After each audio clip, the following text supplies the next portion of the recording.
बेसी चिंता कर नाही, जहाँ बीती जाइछि ताकू जीवा पाई दियो। केबे भी अधारू छाड़ी दियो नाही, कारण बहुत बड़ किछि हेबा पाई समय लागे।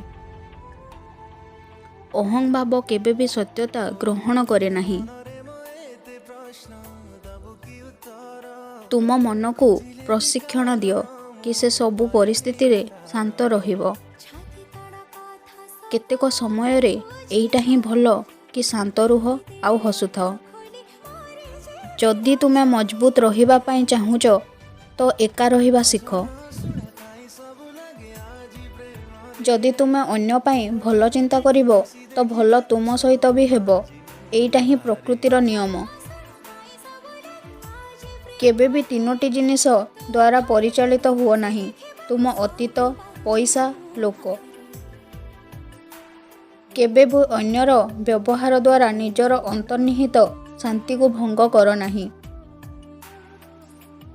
सबु बेले खराप लोक ही जीवनर ठीक शिक्षा दे जाए।